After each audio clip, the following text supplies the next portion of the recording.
Welcome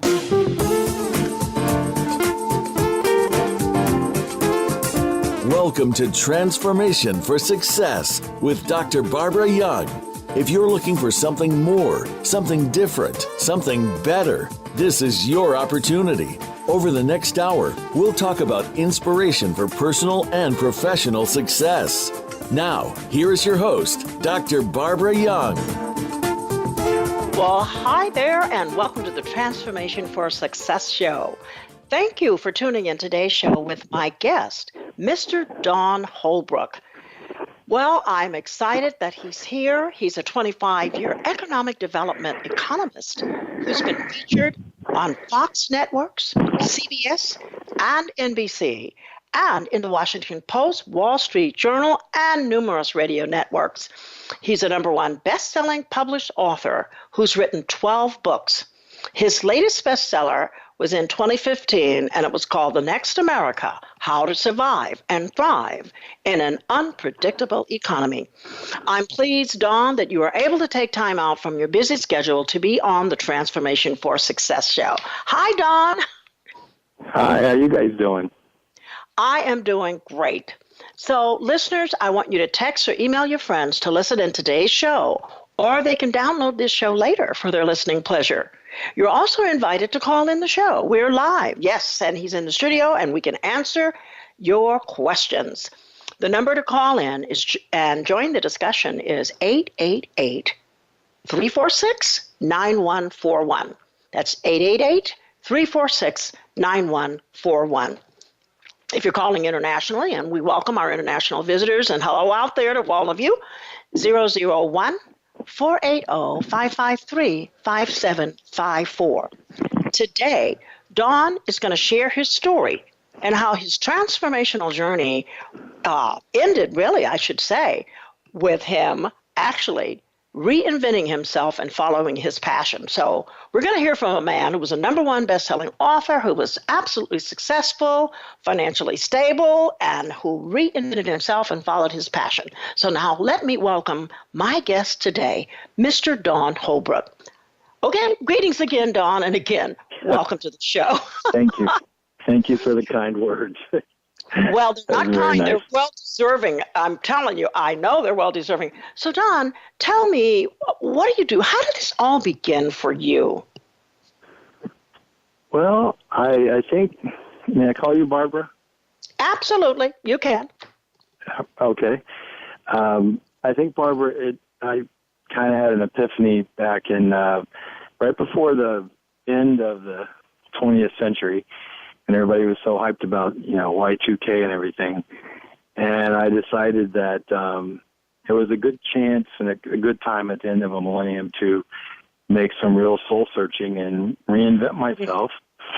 And I basically did it very abruptly, sitting on a porch at the Vinoy Hotel in St. Petersburg, Florida, at an international conference. And I decided that I wanted to become a leader in the industry, an outspoken kind of patriot for what I felt our industry needed to do to lift our country into better times and to get through the tough times I knew were coming.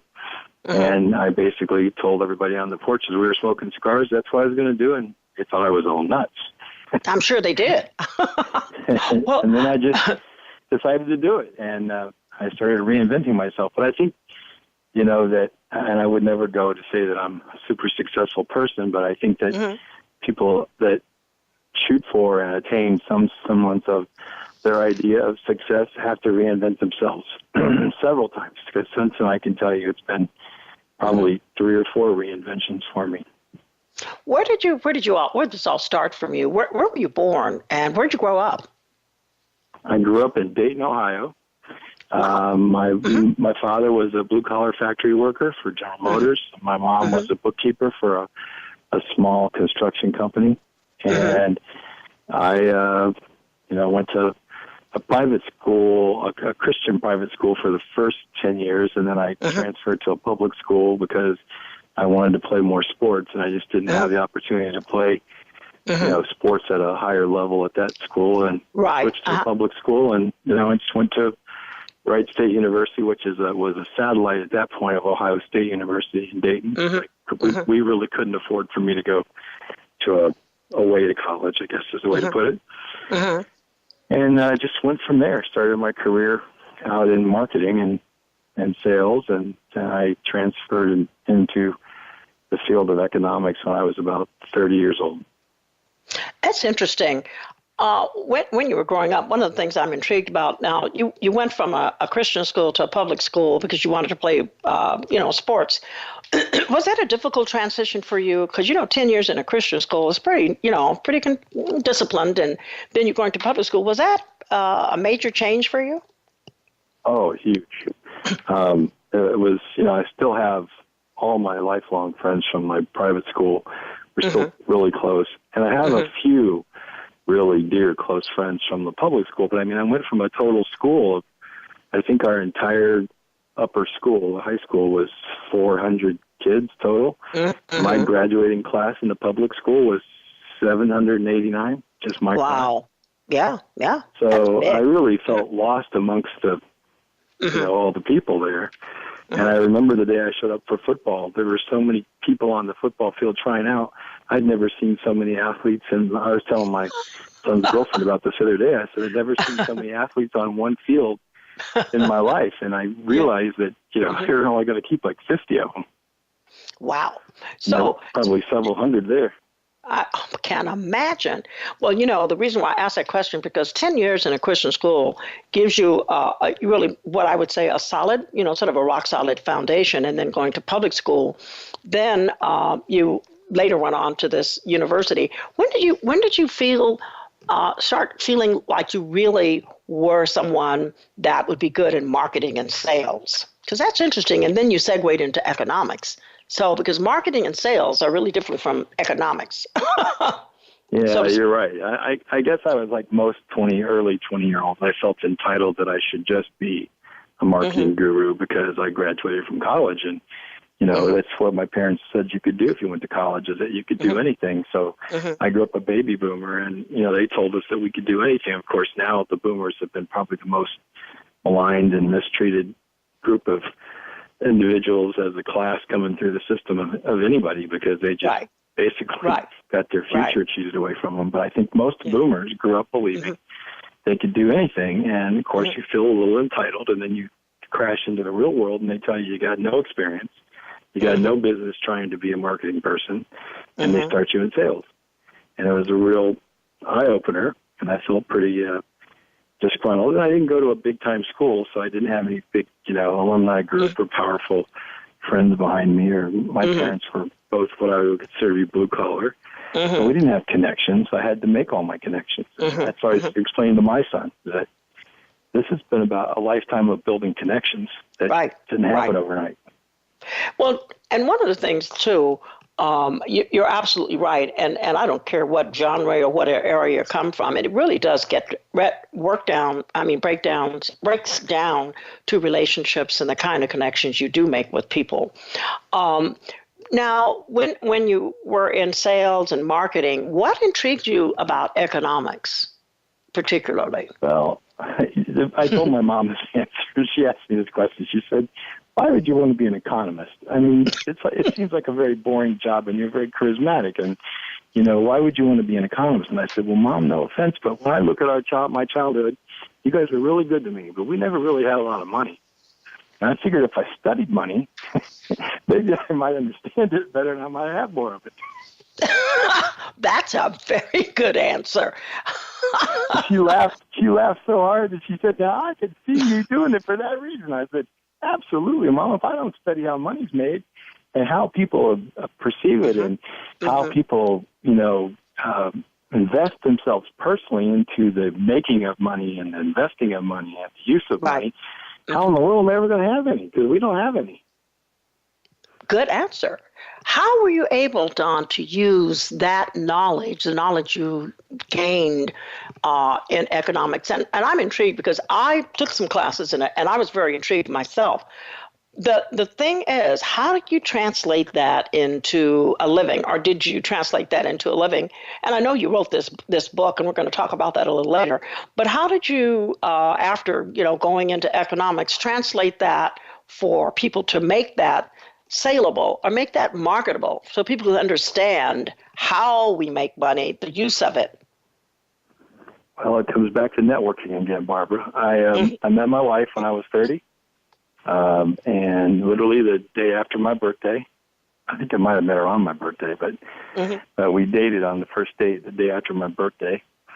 And I met her in Minneapolis, Minnesota, and I was up there teaching a class to people how to sell an intangible product. And we ended up falling in love. Her aunt and her mom worked for the city. Her aunt was a county commissioner and former city council member in Minneapolis, and then Hennepin County. So her aunt was a very powerful political woman and very judgmental. I loved her to death. We got to know each other really well, but she was very judgmental, especially when you're dating her niece. And she loves like a daughter. And she told me, she said, so you've got this degree, and a master's degree now in economics and business, and what are you doing with it? And I said, well, I don't know. I'm trying to figure out what I'm going to do. And she said, well, you should go into economic development to help communities create jobs and use your economic knowledge and your charisma to help draw people to the community and do deals where they can invest in the community, convince them to invest in the community, and then create jobs for your fellow Americans and for people that need the jobs. And then you have a purpose to your seeking prosperity and your knowledge of money. And I said, that sounds good, but I have no experience at it. She goes, well, I might be able to help you get a really low-level beginning job. So they thrust me into a brand-new organization that had no previous history of doing any of this. And basically, she used her connections with the senator and everybody else to get me this job, and I did a pretty good job at it. I built the organization, and we created a fund, and we did a lot of really cool projects that I just got lucky at, I guess, at first. But I pushed myself into all the advanced training that I could find on how to do the job from other experts around the country. And That's great, Don, and I'm going to have to stop you right there, because I hate doing it, but we got to take a quick break. But, hooray for your aunt, because she was looking out for her niece as well, getting you that job. So, listeners, we're going to be right back with Mr. Don Holbrook as we continue his journey of transformation. So thank you for listening, and stay there. We'll be right back.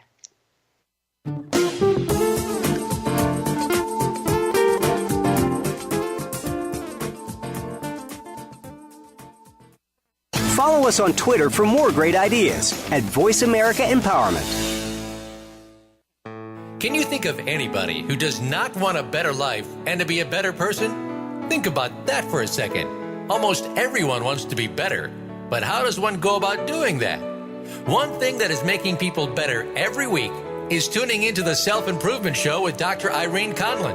All real change comes from within. But many of us don't know where to find the information or guidance we need to make the changes that bring about the improvement. Most of us don't know how to work within. Listen Thursdays at noon Pacific, 3 p.m. Eastern on Voice America Empowerment. Do you or somebody you love have a struggle with abuse? You don't need to be a slave to your abuse anymore. Listen for Beyond Abuse, Beyond Therapy, Beyond Anything with Dr. Lisa Cooney. Dr. Lisa overcame struggles in her own life. 2 decades of sexual, emotional, and physical abuse nearly took their toll. In her 20s, she turned her life around and set upon a path to help others. She can help you find the key to take control of your life, too. Listen every Tuesday at 10 a.m. Pacific Time, 1 p.m. Eastern Time on the Voice America Empowerment Channel. Friend us on Facebook to keep up with what's empowering the world. Voice America Empowerment.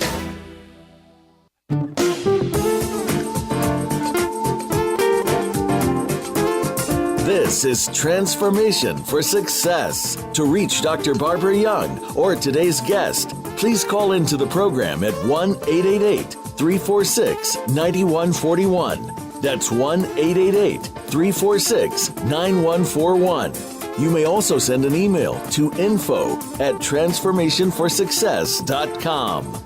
Now, back to this week's program. Well, hello there, and welcome back to the Transformation Success Show today with my guest, Mr. Don Holbrook, who is a 25-year economic development economist who's been featured on many numerous television networks and radio networks. But today we're talking about his transformational journey. This man was at the peak of his career. He was an economist. He wrote this bestseller book, which we are going to talk about, The Next America, How to Survive and Thrive in an Unpredictable Economy. But he went on to reinvent his life and went into fiction writing. So welcome back to the second half, because we're going to talk a little bit about what Don has been doing. So Don, we are going to sort of segue from your role working in economic development to create jobs, which you did a great job in doing that, into how were you able to write this book, and when did you write this book about how to thrive and survive in an unpredictable economy? What drove your interest? Well, I started with my first book was when I was telling you about sitting on that porch. I decided to write a book where I interviewed the 50 top minds in economic development about what it took to put together a successful deal that would attract jobs to communities. And nobody had ever put together an assembly of the best minds. So I decided that book would be a good one to write. And I'd never written a book before, so I went and wrote that book, and that was my very first book. It's called The Little Black Book of Economic Development, which is still a really huge bestseller in the industry every year since then, since 2008 or 2007 when it came out. And that book spurred my next book, which was Who Moved My Smokestack, which is about globalization and how it was stealing jobs from America. So I've spent my life kind of helping people understand what was happening, especially to the baby boomers. That was my generation. I was watching them, lose their jobs, excuse me, my voice, I got to get some water really quick. Lose their jobs. Their families were under duress. And so I started trying to focus on that. And then I wrote in 2011 this first edition of The Next America, but I self-published it. But and it didn't do that great. It was a good book.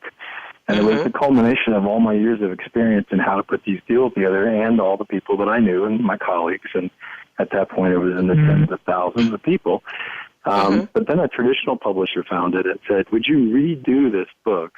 And started again in 2014 and republished it with us. And that was probably the best decision I made, because that transition to a traditional published book put the full weight of a real publishing house behind it. And it shot up over the summer of 2015 when I was actually en route to Hawaii to number one on Amazon in all three genres. It hit number one. And when I was in the air, actually, they texted me and said, your book is number one in all of its genres. So they were really proud of that. And that really catapulted that book. Would you have ever thought that would have happened to Don Holbrook, this young man from Dayton, Ohio? No. And so tell the listeners out there a little bit about the book, How to Thrive, How to Survive and Thrive in an Unpredictable Economy, and where are we today? Is this book still relatable today? What are your thoughts on that? It seems to be having a resurgence, because the publisher just called and asked me to speak at a conference here in San Diego sometime in the next few months. And because of the Trump presidency winning, which I actually kind of call in this book, that Americans are fed up with politics as usual, and they want to throw out all the incumbents, and they want people who are not politicians to run the government because they don't trust government anymore, which, especially baby boomers, they're very mad in the loss of, 50% of baby boomers are economically unstable today. And that's a shame. They're not inheriting their parents' world. They're inheriting a very bizarre, scary world to them.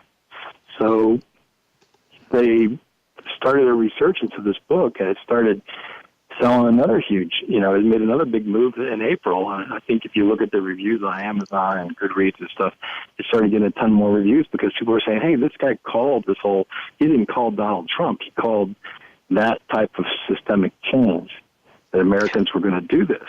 And I said, well, I'm a behavioral scientist. I study people and why they do what they do, and baby boomers are fed up and scared. So they're going to they still have the votes. They're going to throw people out. And they will continue to do that. So what have you thought about when we talk about people surviving and thriving? What are some of your strategies, or what are some of the principles that you outlined in that book that would have people want to run and get that book in terms of learning some of the surviving and thriving strategies? I like that, survive and thrive, because it's more than just surviving. Yeah, you're right. I mean, you're right, Barbara. There's some real basic tenets in the book, because I keep it really simple so anybody can pick this book up and understand it. It's not an academic book. Most of us agree on term limits. 99% of Americans want term limits. That's the number one issue, is that we want everybody to be in office for a limited time, no matter how powerful or connected they are. We need change.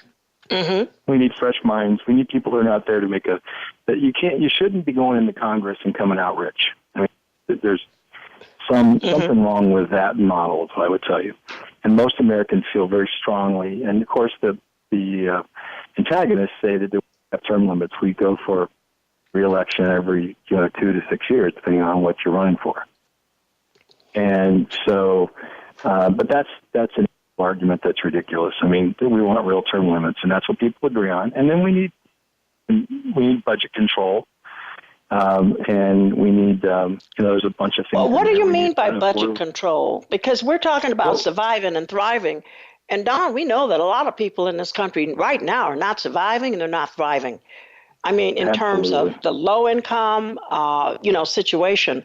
And I can tell you, I just came back from Cuba, and I can tell you it is not surviving and thriving, although they have socialized medicine, they have health care, they have, free rent, free education. And what I saw was not surviving and thriving. So when we talk about budget control, what do you mean? I know what you mean. That's a good example of when I say that we need a realistic budget. We need accountability in the budget, and we need a tax system that actually is fair and does what it's supposed to do, which is to lift people out of poverty, to empower them to get ahead and change, and to take care of people who really, truly are disabled and injured at work or from infirmities and disease. I mean, we need a basic universal package that does cover that. So I'm a big proponent that we do need affordable health care. And so I try not to get political, but I'll give you an example. I went to the DMV with my oldest son when he got his driver's license, and there was a lady outside that was obviously anti-Obamacare, and she was pounding on everybody about how bad Obamacare was. And I saw it as a teaching moment for my oldest son. And I walked up to her and I said, "So what would you do?" And she said, "What?" I said, "Well, I see you're against Obamacare." I said, "So let me ask you, what's your solution? So if we do away with Obamacare, what should we do in place of it?" She said, "Well, I don't know, but we'll think of something." I said, "Well, when you think of something, why don't you advocate then?" So my answer to your question about the book is this: if you don't know what we need and why we need it and what the change should be, don't advocate. Advocate from a base of knowledge. So my book goes through these 10 basic things that I think would truly make America great again, to use one of Trump's slogans. Also, I'm not telling you that Trump is. Right. but I thought about redoing the book and saying, how do we really make America great again? And I'm just going to go back and go with these 10 points. I like the one-liner. You do have to know what you're advocating for. Not cutting you off. I just wrote it down. Advocate on the base of knowledge. Love it. Yeah. I mean, when people say that they stand for something, you know what I ask them for? Why? And why is it better than what we have? I'm not telling you that I'm for Obamacare, but if you're going to tell me to get rid of at least a movement towards the right direction, tell me what you're going to do to make it better and why I should abolish, something that was put in place because we didn't have universal health care that would accept people that had pre-existing conditions. Let's talk about that's the basis of it. So tell me what you're going to do that we're going to move to that's better. When you can't tell me, then I think you're an idiot. I'm not going to maybe say that, but I'm not going to take you serious because you can't advocate from a position of knowledge. Right. And that's the Republican Party's problem right now. I mean, you watch it in Congress and you argue right now, Barbara, they don't know what they're actually going to go to, and they've actually admitted it. It's true. And that's the problem. It's true. And it is a challenge. I don't like the word problem, but yes, it is a challenge. But Don, tell me, from your perspective as an economist, because one of the things, and I'm going back to some Christian principles here, When we talk about what's happening and lifting people out of poverty and having budget control and having accountability of our political appointees with term limits, which I do agree, because you do need fresh minds. You do need people who have a servant heart, servant attitude. But one of the things is, how do we, in terms of lifting people out of poverty, it's almost like having to change a mindset. It is. How do we deal with changing a mindset? And I ask that question maybe rhetorically because a lot of people are not reading anymore. There are not going to be a lot of people that are going to run out and rush and get your book and read because they want bigger print, they want shorter verse, they want quick. Maybe the baby boomers still will read your book, but there are a coming generation that they want fast stuff. Everything's about fast food, fast this, social media. We're not communicating. The millennials I'm concerned about. I love them dearly, but I am concerned. I didn't mean, but my question to you is, when we start talking about lifting people out of poverty, how do we change a mindset? Because poverty to me also is a mindset. Easy. Mm-hmm. It's not easy, and not everybody will. It is an individual choice. I mean, if you want to be successful, nobody owes that to you. You owe it to yourself, and only you can get yourself there. And I decided that there was a process to transform your life when you go through these transformational periods and reinventions of yourself. And I started to track that I've been through 3 already since 2000. Okay. And I'm in a 4th one now. As you know, I went to fiction when everybody told me, you're nuts. You're a #1 bestseller in nonfiction. I mean, you sell a lot of books in nonfiction, and you have got a whole speech platform built around, speaking, and, I had a multi-million-dollar speaking platform. And I decided to write fiction. And some of it was thrust upon me, and some of it wasn't. But it was definitely a life reinvention that I had to accept in 2015. And so I decided that there was a process, and I started looking at the process of reinvention, and I decided that it's an individual choice, and you have to ignore all the naysayers, and you have to want that choice. You have to recognize the circle that you're in now, and when I mean circle, it's where you are in life, and what put you there, and then why do you maybe feel the way you are, is that you're stuck or whatever. Nobody owes you an exit from that circle. It's the first thing you have to come to the conclusion of is, I'm not entitled. There's no guarantee I'll be successful, even if I step out of the circle. It will definitely be uncomfortable.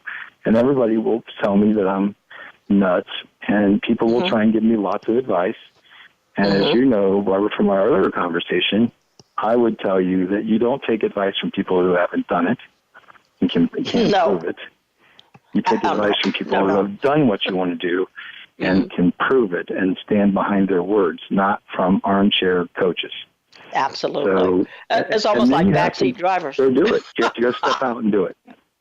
So anyway, but in going through the process, it's a choice. It's a decision of choice where you exercise that choice.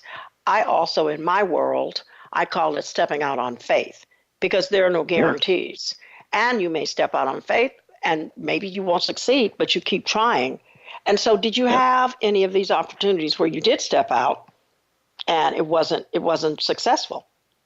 Oh, man, you fail a lot. I mean, people that are successful just are people that got up every time they got kicked down, stood back up, and said, wow, won't do that again. What am I going to do differently? How do I not get kicked in the teeth again? I need to avoid that. And then you go and you fix that obstacle, and you go over one obstacle at a time, 1 foot forward at a time. You're going to fail a bunch.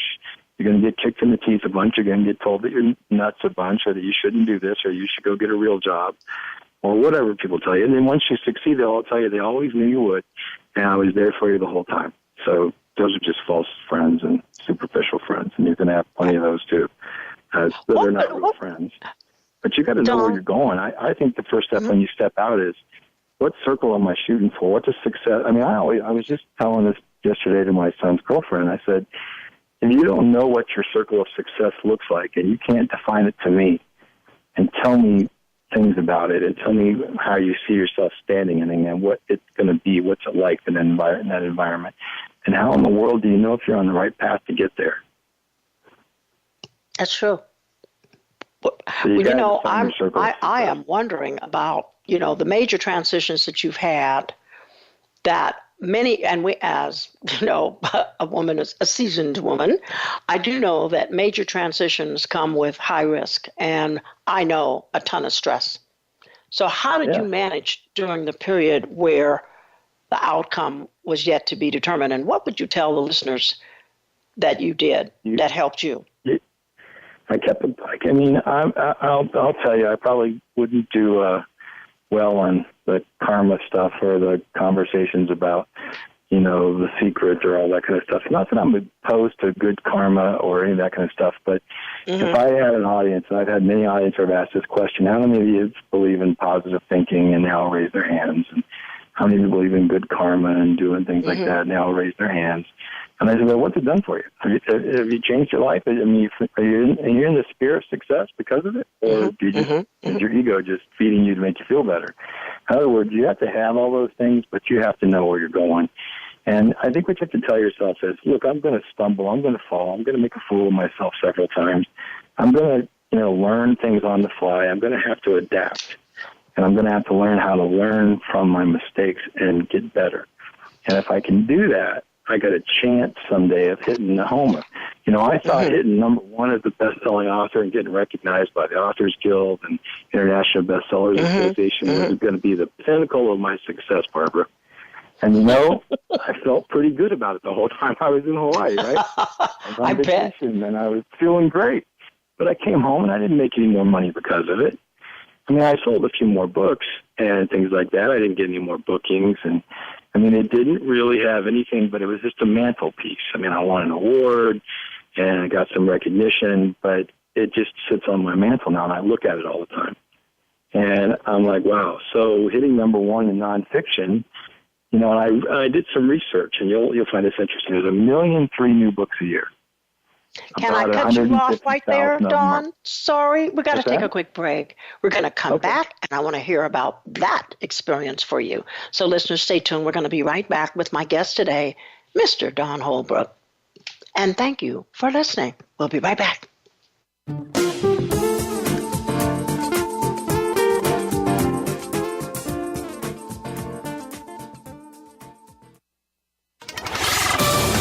We're on Facebook, along with some of the greatest minds of the world, and that includes you. Visit us on Facebook at Voice America Empowerment. How are you doing in your life? Do you control your life, or does it control you? In our hectic, overconnected world, do you spend too much time feeling tired and wired? Tune in to Master Your Life with hosts Leah Mattinson and Dr. Howard Rankin for inspiration, insight, and intelligence on how to gain control of yourself and your life. Along with some inspirational and knowledgeable guests, Leah and Howard will give you the tools needed to help you on your journey. Tune in every Tuesday at 9 a.m. Pacific Time, noon Eastern Time on the Voice America Empowerment Channel. Success starts here. VoiceAmericaEmpowerment.com. It's your world.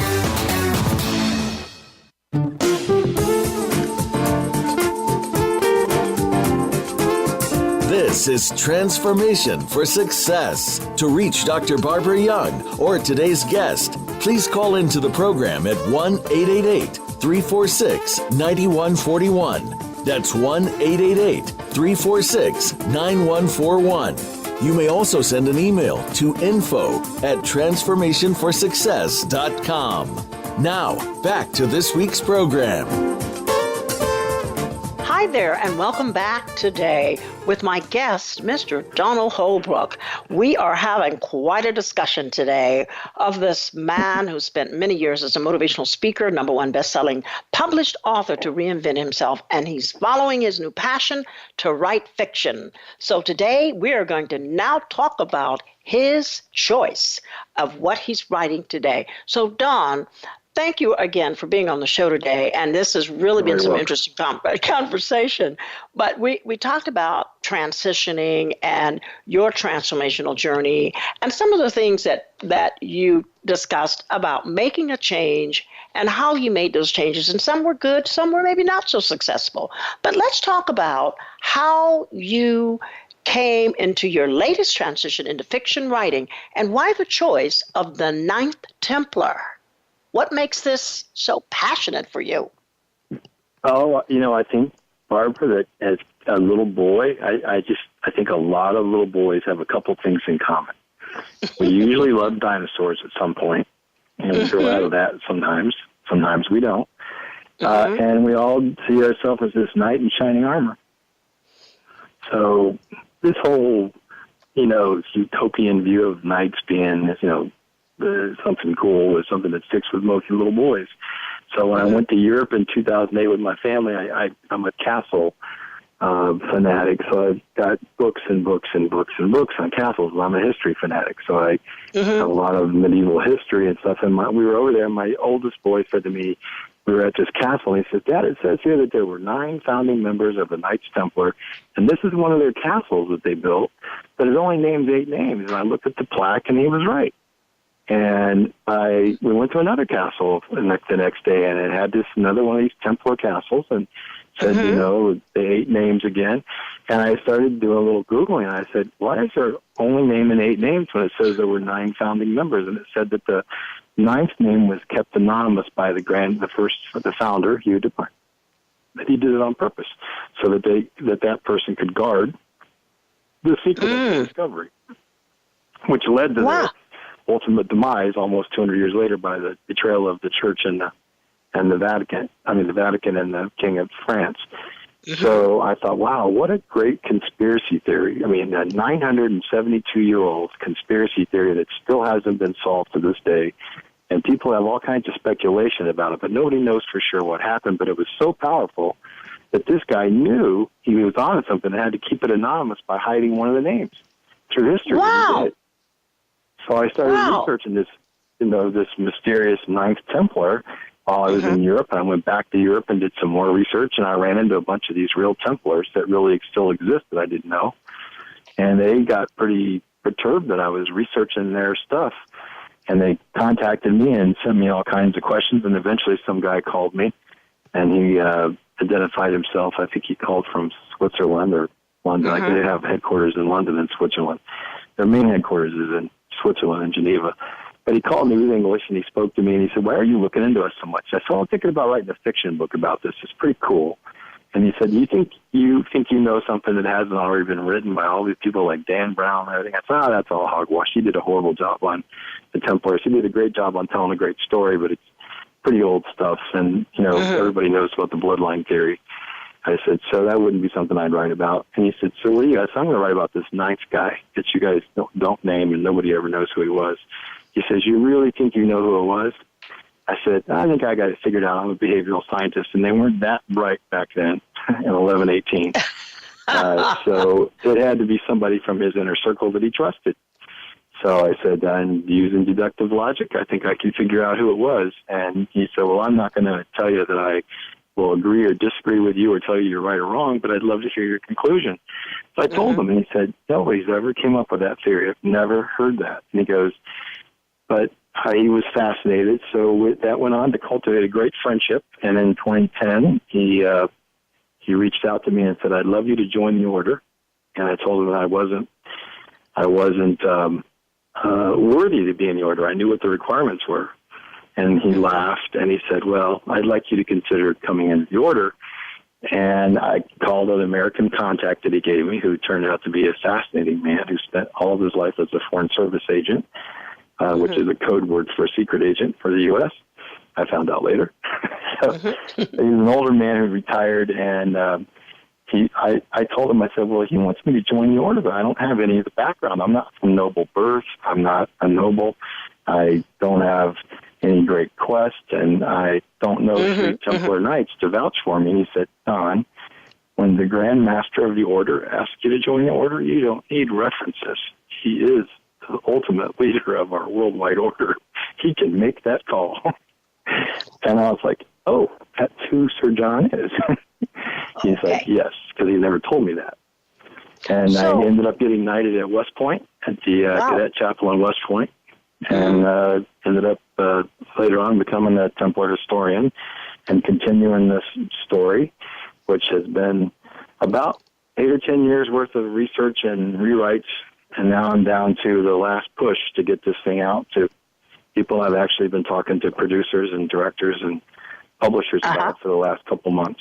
So that's what got me here, was just serendipity of my boy noticing these names, and I followed the clues. Isn't that how interesting things can happen to one in one's life? And so here you are today, this former economist and writer, bestseller, now writing this book, which sounds like it's going to be very fascinating. But tell me, when you're writing this, you ran into a guy by the name of Robert Raymond, and as I understand, his last project was Schindler's List. And you talk about how you came to secure him as your literary agent and manager. How did that happen? Serendipity again. I was at the cigar shop having a cigar, and a guy knew of him, and I didn't know anything about Mr. Raymond. And we spoke on the phone through this introduction, and about a year. We recently just kind of parted ways about 2 weeks ago. But we had about a year relationship, and he was a great guy, lots of vision, and he was the guy behind the Schindler's List project. But his vision for my project, I found, was colliding with a lot of my vision. And I had to make a really hard call. And this is something that I'll tell you, you're talking about transformation. I had to make a gut call where I had to basically say to a very, very well-established person in Hollywood, in the publishing world, that we don't fit well. And we're friendly with each other. We're not on bad terms. And he agreed with me. He said, we just don't.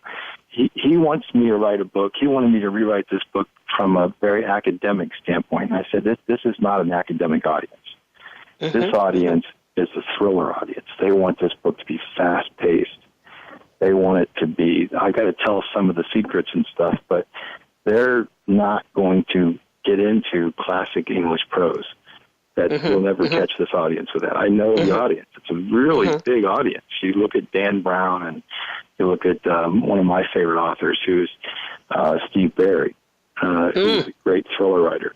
Right. And the late Vince Flynn was one of my favorites, the late Vince Flynn. God rest him, he died at a very early age. Great writers, they don't write like that. And I said, I see myself writing more their style than I do, Dan Brown. I'm not Dan Brown, but Tom Canale, who wrote Schindler's List. And I think you want me to be another Tom Canale, and I can't be him.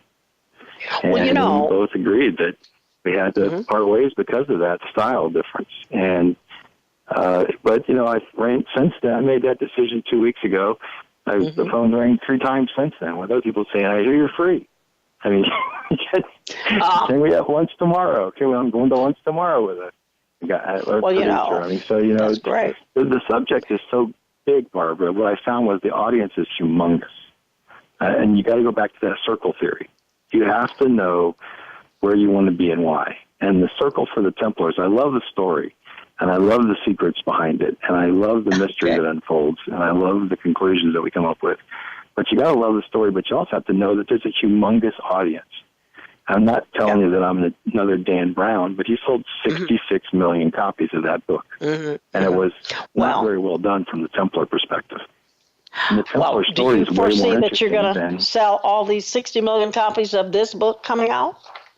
I don't know. If I got a tenth of that, I'd be happy, because it'd be way more than a nonfiction author, remember? I mean, but my point is that the market is so huge for this, and he proved it. I mean, Dan Brown proved it. And his book, The Da Vinci Code, is a great story. It isn't done well by a Templar perspective, and they would all say that. But it's a great story of this holy grail that everybody's been looking for a long time. So my story, you don't really realize it, but it's a grail story. It's just the Ninth Templar is protecting the Grail, allegedly, that exists, that people have sought forever. And people have to go on this journey to figure out what is the Grail and what does it mean to humanity, and what happens if we fail. What if our hero fails, to protect it and find it, because it's lost right now. And what if the evil and the dark side wins? What happens to humanity? Because there has to be a climax that affects us all. Well, in the manufacturer's manual, it does share with us what the end will be. So I don't think there's a mystery about what will happen to mankind if we believe in the manufacturer's manual, which I call the Holy Bible. So, but I am excited for you that you have found something that really taps into, I can hear your enthusiasm. I can hear how excited you are about this book, The Ninth Templar. And I want to wish you all the success, Don, in your new journey, because you transitioned, you said 3 times on this journey, and this is the next major transition in your life, and I really, really want to thank you for sharing that. One, I want to ask, if you had to tell an audience about publishing or writing a book, maybe becoming a bestseller, what would you tell them? From your experiences. It's a process. I was at a writers club meeting on Sunday in Vegas, and the guy that is a very respected friend of mine disagrees with me. He said that you have to be a traditionally published author to be successful. And I think that that's very, very helpful. And I won't tell you that it didn't lead to some of my success, but I sold a lot of books as an independent author as well, and so what you have to have is you have to invest in yourself, and you have to invest wisely, and you have to use the different business approaches that will be most successful to help get your book in front of the most people. You have to use the social media platforms, which I know you're really well aware of. You have to promote constantly, and if people criticize you for it, tell them, here, I'll give you some bills. You want to pay them? Because books pay my bills. So I can't go to dinner with you. I have to sell some books. I mean, you got to be candid with people, but there's a process to it, and then you have to, you have to understand what niche you should be in when you're writing your book. Where should it be to have the most? You don't want to compete against Dan Brown; he'll kick your butt. I mean, so you got to pick a niche that makes sense for your book, where you have an opportunity to not be up against, Dan Brown or Steve Barry or any of these big thriller writers in my case, or at least where I have a chance to be in a niche that they're not in specifically, that's not their strongest niche, and then market yourself in that niche. And you got to spend money on yourself. Even when you're a traditionally published author, you have to invest in your own promotion. Yes, you do. And if you're afraid to do that, then nobody else is going to do it either.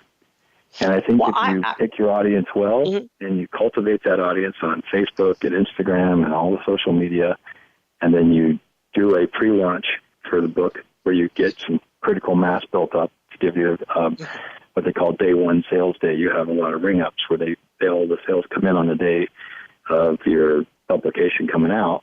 Then you get noticed on Amazon because it's just an SEO engine, search engine. Right. And then it starts to put you out there in front of people and say, what about this book? If you look at this book, look at this book. And so there is a process to it, and I think you have to learn about it and take the time to learn it. I've done an awful lot of articles. I give away an awful lot of information on how to do that, but I openly share the process that I've used to conquer that. And I think I think everybody that's going to be successful, when they define their circle of success, I'll leave you with this part because I know we're getting close to the end. And that is, I think everybody needs a Bleacher Reacher project. You have to know something you're working on. If it hits and it does well, it will change your life to the way you think you want it to be. And you have to understand what that is, and you have to hit a Bleacher Reacher to make it work. Because even if you only get a base hit, you're still moving towards a home run. You're still going to score a run. And if you hit a Bleacher Reacher and you have a project that knocks it out of the ballpark, then it should put you squarely in the circle of success and be rewarding. And what I found from the Ninth Templar is it's a humongous audience of over 100 million English-speaking people that are fascinated with the topic. Well, thank you, Don. Over and over. Thank you so much for sharing so much today. I really enjoyed it. I know my listeners have enjoyed the show today with my guest, Mr. Don Holbrook. And Don, again, I want to wish you so much success in your future endeavors and the successes of your new fiction writing period, because I know there's more coming. So, audience and listeners, I welcome your feedback. Don't be shy. Send your comments or questions to me at info@transformationforsuccess.com. You can also Skype your comments to me, and you can reach me on Facebook, Twitter, and LinkedIn. So don't be shy. And again, Don, thank you so much for sharing your transformational story today and your success strategies. So this is Dr. Barbara Young signing off until next Tuesday. I have another exciting show for you next Tuesday. You won't want to miss it because it's an incredible story of a woman who overcame so many obstacles, and she finally reached the pinnacle of success. So thank you for listening and have a blessed week. Be forever transformed.